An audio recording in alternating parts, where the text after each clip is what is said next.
to. Lahat may smartphone, di ba? Nagpe-Facebook nga yung karamihan dito eh. No? Siyempre parang isang smartphone, di ba ang proseso or yung paggawa ng transaction, mabilis? Pag nag-phone kayo, nag-online kayo, mabilis kayo nag-order. Pag nag-grab kayo, minsan via cellphone na lang. Ganyan ang gusto natin mangyari sa isang smart city. Na maging mabilis ang proseso. Hindi kailangan pahirapan pa ang bawat Pasigueño. Lalo na pagkuha ng mga permits, no? Sino nahirapan kumuha ng mga permits dito? Yung mga negosyante.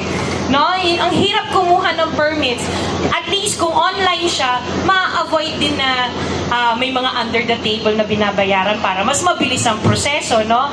Yung pag-uugnayan, di ba pag tumawag kayo sa mga sino yung kailangan yung kausapin sa kabilang linya, di ba ang bilis tumawag? Yan ang gusto namin na governance, na mabilis nyo kaming maabot ng Team Kayades. Hindi yung ang hirap mag-request, ang hirap hindi pa nag-grant yung request nyo. Tama po ba?